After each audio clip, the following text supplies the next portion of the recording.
A full preview on both sides of the football for the Washington Commanders as organized team activities kick into full gear. And where does Taylor Heineke rank or not rank? That's next on the Locked On Commanders podcast. Let's go. Our Locked On Commanders, your daily podcast on the Washington Commanders, part of the Locked On Podcast Network. Your team every day.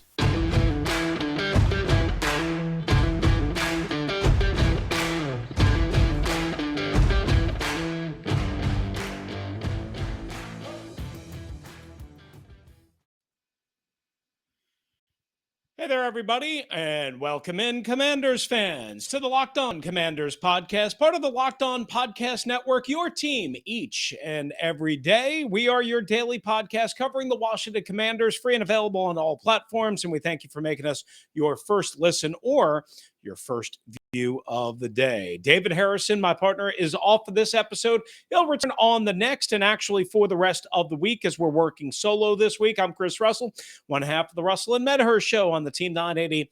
Find me and Pete Medhurst there Monday through Friday from 3 to 7 Eastern time or anytime along with this show on the Audacy app. When we're not there or here or somewhere else, we're on Twitter at dharrison8, at RussellMania621, and at LO Commanders. So we welcome you in right here on the Locked On Commanders podcast, and it's great to have you with us. Let's start with this. OTAs are beginning this week, and David will be there on Tuesday morning for the session that the media is allowed to attend. So depending on when you are viewing or listening to this, it may have already happened. It's Tuesday morning is when the practice session that is again available to the media, only one per week at this time of the year, is allowed. So David will have a full report on his next solo episode or on the next episode because, again, timing, we're working separately this week. I'm off to Ohio to my daughter's high school graduation. So make sure you stay tuned to that because he'll have a bird's eye view of everything that went on during at least that one practice session. But I thought we would take some time to kind of talk about some of the key storylines and some of the things that I want to see on offense and defense, but offense first over the next few weeks. And some of the things that are going to be hard to tell until we can be out there every day, i.e. training camp, and even maybe mandatory veteran mini camp, but even that's only 2 days. They schedule 3 days. They very rarely practice on that third day. But here are some of the things that I want to see. Some of the things I'd like to see. Timing on deep balls from Carson Wentz. Listen, if this part of the offense doesn't click and doesn't click from the start for the most part and doesn't separate itself from the rest of the operation, there's big time trouble. Can Carson Wentz get into rhythm with receivers while not having Terry McLaurin? Again, Terry McLaurin not expected to be on the field during OTAs. Don't know how that's going to affect, again, mandatory minicamp. We certainly expect him to be on the field for training camp, but again, there's all sorts of potential complicating factors, right? The contract, of course, that situation, hopefully it will resolve before training camp. Hopefully we will have some clarity on that, maybe even before. But can Carson Wentz get on the same page with De'Ami Brown, a third-round pick last year with vertical speed, who had a disappointing rookie year, but made a couple of big catches late in the regular season to stretch the field? Can he, if Curtis fully practicing in full team drills, can they stretch field from either the slot and or the outside with Curtis Samuel? Something that, quite honestly, Curtis Samuel was not able to do last year because he was never healthy. He was never a part of training camp when the media was able to see. And then got hurt again before the regular season opener. How about Jahan Dotson? From the slot, from outside, without Terry, I presume Jahan Dotson is going to work more from the outside, but when Terry's back, presume more from the inside. Can the concert of the offense be together? And what I mean by that is, like, if a receiver gets separation, is Carson Wentz overthrowing it by 5 yards or underthrowing it, where the receiver has to fight back through the ball to come back and get it? Now, it's going to happen from time to time. But for the most part, this needs to be a fluid operation, and this needs to have good timing or great timing, and this needs to be a big staple of the Commanders' offense, because that's part of the huge reason why you went out and got Carson Wentz and why you drafted Jahan Dotson, and to make use out of course, the proper use out of Terry McLaurin, Curtis Samuel. They are an offense that is built and predicated on speed, on versatility, and to stretch the field. That is what Carson Wentz does best. Carson Wentz is not an underneath great quarterback, running back screens, short passes, crossing patterns, all that stuff, quick game. He's okay at it, not his strength. His strength is his howitzer. His is his gun. And in order for this offense to take the next step and stretch it and become explosive or something sort of resembling explosive, Carson Wentz needs to be on target and in rhythm and on time with his receivers, even if Terry McLaurin is not there. And it needs to happen early enough. Don't expect it on day one, but it needs to happen early enough so that there's some positive glimpses towards training camp, towards the preseason, towards the regular season. All right, will Curtis Samuel look sharp considering, all of last year's debacle? And he and the team keep saying he looks great and he's 100%. And he says he's going to work so hard. Okay, we need to see it. That's it. We need to see it. We didn't see it at all last year. We need to see it. No backfields, no missing every other practice session in 11 on 11s, none of that stuff. We need to see it. You're healthy. You're right. They poo-pooed the surgery, then they got the surgery, and that's it, right? So last year behind us, disaster. Let's see it. That's it. Let's see it. And let's see how they use Curtis Samuel. Do they use him more in the slot? Again, some of this will be affected by no Terry McLaurin. Just be out on the field and make some big explosive plays. Look good. Look good. Look healthy. Will Brian Robinson be used more as a receiver by design to not telegraph what the offense is going to do? David and I have talked about this. David was at rookie minicamp, and he said he saw, Robinson obviously catch a few balls out of the backfield. Now, again, that's not full team work. There's no veterans, so on and so forth. I'm curious to see on first and second down situations when they use the down marker, or just in regular offensive 11 on 11 periods. When Brian Robinson's on the field, is he used as a receiver, or is he just purely a physical maul between the tackles type? That's not what I want to see. He's got the receiving capability. We've talked about this. I think 35 catches, 37 targets at Alabama last year, almost 300 yards. He's got the ability. You do not want to telegraph to an opposing team, an opposing defense, that, hey, whenever I'm on the field, we're running the ball, or expect the run, or guess the run. You don't want to do that.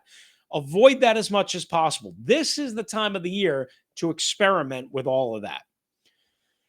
How will the remade offensive line look with Andrew Norwell and Trey Turner? And will Chase Roulier be drills? The answer to that last part is we don't know. Probably not. Maybe at some point this summer, before camp, where he hurt himself right before the bye last year, I should say, in Denver. So that was Halloween. So October 31st, it's now late May. He's had plenty of time to recover, we think, we hope, but I don't Chase Roulier on the field, starting center, that type of thing during OTAs. Probably not. Norwell, Turner, the new guards, let's see what they've got. Let's see what they also can do in terms of mixing and matching. Can Samus Reyes catch the football on a consistent basis? He wasn't able to do that during OTAs and training camp last year. How much has he improved in that area? Will Cole Turner stand out in full team drills? And will he be used in line? The Nevada tight end, the fifth round pick, the second, fifth round pick, again, experiment. That's not his strength. That's not what he does. Let's see what he can do when you're not playing an opponent, when you're not playing in a game for real, when you're not showing film. Let's see what he can do. That's what I want to see and what I'm going to be paying attention to for the Commanders offense. Coming up next, what do I want to see on the Commanders defense? And what do you maybe want to see? We're trying to tackle that next, if you will, right here on the Locked On Commanders podcast. But guys, first, this episode brought to you by our friends at RockAuto and RockAuto.com. Of course, you have old, you have new, you have cars, you have trucks, you have gas-only vehicles, you have now electric vehicles. Either way, whatever car or truck you have, old, new, vanity, or a major part, all of them need repair at some point.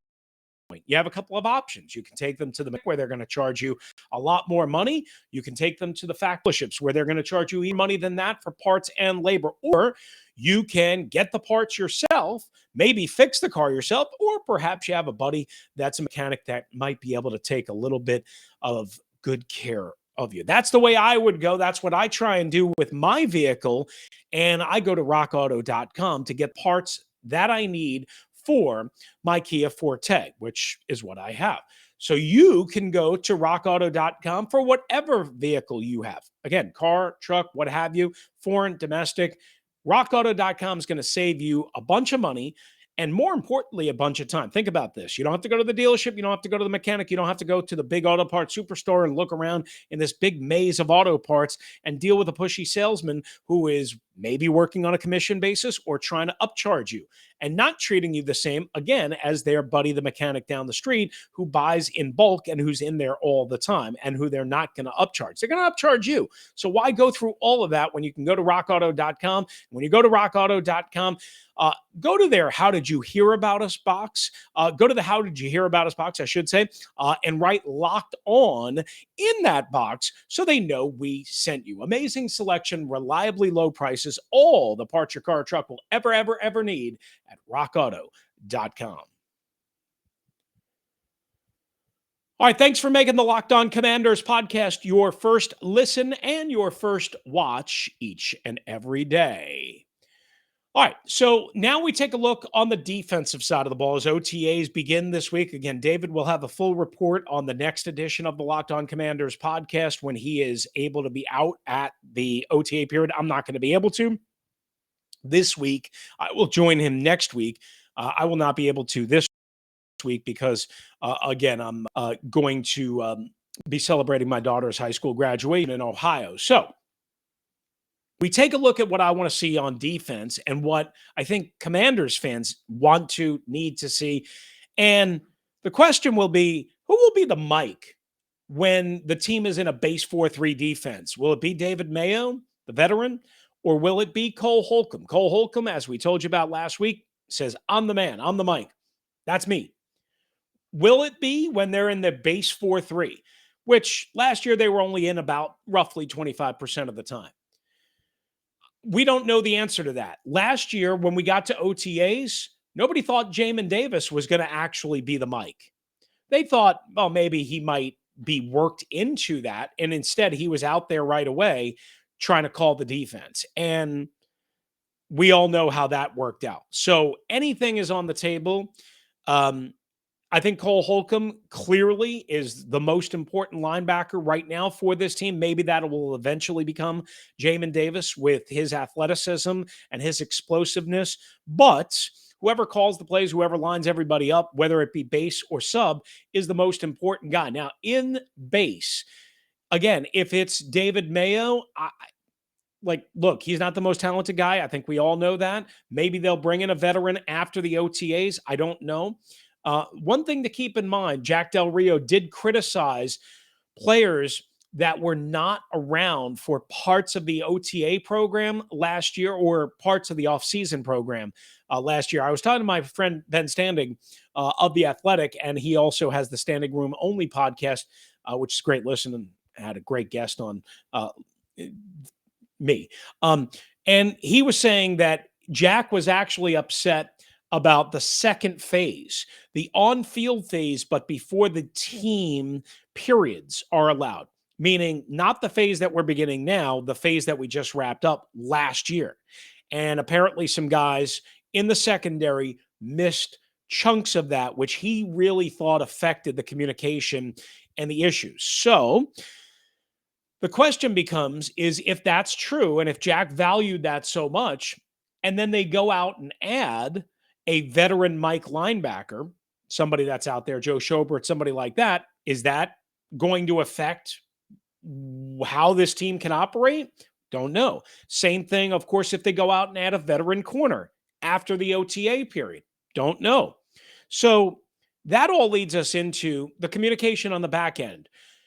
How much better will they be with almost all returning players outside of Percy Butler, the 4th-round pick? I mean, they should be a lot better. They did get better for the most part in the second half of the season, maybe slightly before, as they got more reps, as they got more practice time, as they got fully invested. But will they be lock, stock, and barrel? Don't know. Don't know. Hopefully it won't be a problem.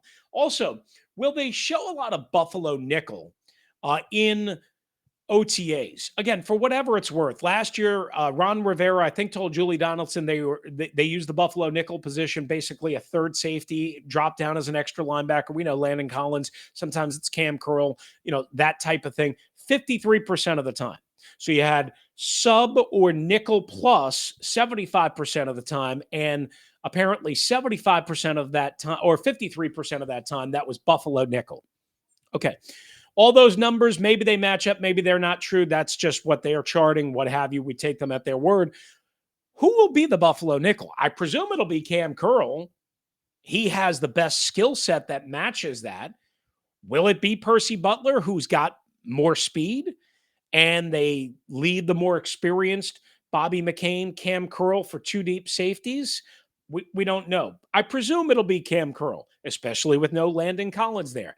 And is there really a need, as has been rumored, after June 1st to bring back Landon Collins? To me, right now, no, there is no need. Others might disagree with that. Of course, if you can get him on a veteran minimum deal, absolute veteran minimum deal, maybe that would make some sense. But for me, the answer is no. Will Chase Young be able to participate in any full team drills? We don't know the answer to this. He's been working out. He's been at the facility. He's been much more involved. He looks good, hitting sleds, all that good stuff, good reports. But he tore his ACL, of course, in mid-November. I think it's too early to expect to see Chase Young participate in any full team drills. I'd probably venture a guess that he'll be out there for individuals and maybe some walkthrough type stuff, maybe some 7-on-7s, maybe. I doubt very much we'll see Chase Young in 11-on-11. How will the Commanders use Fedarian Mathis, the 2nd-round pick? Will they use him purely as a rotational backup, meaning behind Jonathan Allen and Daron Payne, as Tim Settle and Matt Ioannidis were largely used? But remember, last year, partly because they didn't have linebackers that they could trust, partly because the heavy talent base was the defensive line, they used a 5-man, what you would basically call a bear front, if you will. So do they put Fedarian Mathis straight over the nose, over the center, over the football, and have Jonathan Allen shaded to his right and Daron Payne shaded to his left to create that interior pass rush and that surge up the middle against the theoretical weaker part of the offensive line? I think that's what you're going to see a good amount. Now, maybe not right away, but I would assume by training camp, you're going to see a lot of that. And during the season, you're still going to see a lot of that. Otherwise, Fedarian Mathis is probably not developing the way they want, or maybe you did overreach in terms of Federian Mathis at number 48. How aggressive will Jack Del Rio be on the corners? Will he be in a lot of man press? Will they blitz a lot more? These are all questions that I want to see. This defense, to play zone and to be tepid, is not what I want to see. I'd rather you get beat. I'd rather you get beat by being aggressive as long as it's not reckless. Again, there's a fine line between aggressive and recklessness. I want aggression. I don't want recklessness. You don't have to blitz all the time, send the entire house. You don't have to do all that. But you do have to blitz and you do have to get creative. And at times when this defense has been creative, they've overwhelmed an offensive line and a quarterback. That's what I want to see. And with that comes more man press on the corners. We've talked about this a lot, especially with James Bradbury. That's the style they seemingly want to play, even though they'll say, well, we'll play a mix, this, that, and the other thing. And they wound up playing more zone last year because they couldn't play man, because they didn't have the pass rush, and because guys weren't comfortable and guys weren't communicating. So they had, and because they were hurting at linebacker. So they had to cover some things up and they had to get different things done because they couldn't play as aggressive as we think they want to play. All right, those are the storylines that I have on offense and defense. Again, David will have a full report from what he sees on the next episode of the Locked On Commanders podcast. But coming up, a positive outlook for the Commanders, but not for their backup quarterback. I'll explain on the Locked On Commanders podcast. But first, guys, we all love brownies. But you know what I love more? Brownie batter. That's right. Sometimes when you're making the brownies, you just eat half the batter and then you have less for the brownies. But what if you could lick a brownie spatula? What if you could lick it clean and get some extra protein in and have it not be loaded with sugar and calories and bad stuff for you? Well, you're in luck because Built has a new creation, and this one is better than ever. It's called the Brownie Batter Puff. That's right. You heard me right. The Puff takes protein bars to a whole new level, and they are available right now on Built.com. Have you tried the Built Puffs yet? I'm not sure what you're waiting for. I got my shipment in. They are delicious. Chocolate-covered marshmallow protein bar. That's right. Again, delicious flavored marshmallow covered in 100% real chocolate. 140 calories, 17 grams of protein, guys, and only 7 grams of sugar. Brownie Batter Puffs are the perfect pick-me-up for any day, meal replacement, after a workout treat, late night dessert, you know the deal. And they're made with collagen protein, which your body absorbs more efficiently and provides tons of healthy benefits. So here's what we want you to do. First of all, think about how good brownie batter that's good for you is going to taste. And then go to Built.com and get the brownie batter puffs now, is what he wanted to say. Go to Built.com, use the promo code LOCK15 and get 15% off your order by using the promo code LOCK15 for 15% off at Built.com. All right, wrapping up the Locked On Commanders podcast with you on this midweek edition. I'm Chris Russell, David Harrison, again back on the next edition after attending Commanders OTAs. All right, so here's what we wanted to do. Wrap up the show with a little positive Commander storyline, sort of. So Jared Bailey, at J Bailey NFL, he writes for SI Now, USAtoday.com, Fansided, so a bunch of different websites, digital, all that stuff. I'm not really super familiar with him, to be honest with you. I've seen him around, but I don't really know what his NFL chops are, other than he works for a bunch of websites. He picked the Washington Commanders to finish at 10-7 this year. And, are you ready? To win the NFC East over the New York Giants, who he picked to finish at 9-8. Now, you might be scratching your head and saying, whoa, wait a second. Number one, pick the Commanders to win 10 games, win the division over the Giants? Yeah. He's got the Cowboys at 8-9. And check this out. The Eagles, the Philadelphia Eagles, at 6-11.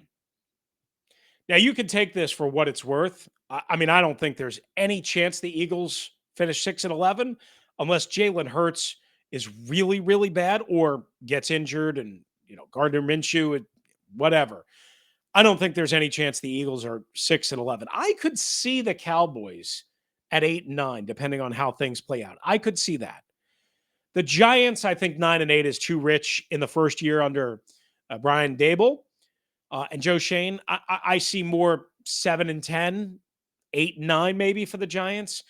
10 wins for the Washington Commanders, possible. Unlikely, but possible. You take it for what it's worth, though. And lastly, we leave you with this. Chris Sims, son of Phil Simms, NFL analyst, NBC, Pro Football Talk, all of that. He does an annual top 40 quarterback countdown.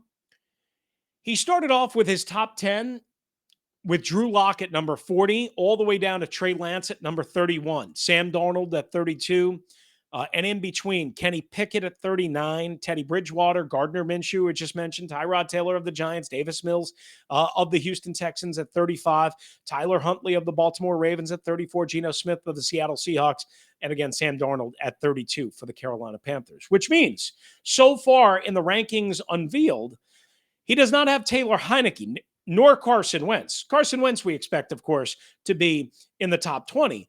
He does not have Taylor Heineke. So does that mean Taylor Heineke, when the rest of the rankings come out, is higher than Trey Lance at 31? He probably should be. Or is he lower at 41 or higher, meaning behind Drew Lock, behind Kenny Pickett? First round pick, but hasn't played a game. We'll have to wait and see what the rest of the poll, the rest of the ranking reveals. I think Taylor Heineke should be ahead of Sam Darnold, should be ahead of Trey Lance. I think he should be probably 29 or 30. We'll see what the rest of the rankings reveal from Chris Sims in his top 40 countdown. All right, that's going to do it for us on this edition of the Locked On Commanders podcast. Thanks again for making LOC your first listen or your first view of the day. Now make the Locked On NFL podcast your second listen and view. The schedule may be dark, but the NFL never stops, and neither does Locked On NFL. Get insights and opinions from hosts including Ross Jackson, Chris Carter, Tony Wiggins, plus local Locked On NFL hosts representing all 32 squads. There's no offseason for real fans. Make sure you're subscribed to Locked On NFL on YouTube and wherever you get your podcasts. We'll be back again, David, with a solo edition the rest of the week, actually, as I'm off to Canton, Ohio for my daughter's high school graduation. So I'll see you guys next week. Please be good to one another and watch David as he'll have exclusive eyes on the Washington Commanders OTA session on Tuesday morning in Ashburn, Virginia. If you want to hop in, 301-615-3577 or locked on Washington Commanders at gmail.com. For David Harrison, who's covering the Washington Commanders for SI.com's Fan Nation, I'm Chris Russell, one half of the Russell and Medhurst Show on the Team 980 and the Audacy app with Pete Medhurst. If you're out and about, please be safe, be kind to one another, and thank you for joining us right here on the Locked On Commanders podcast.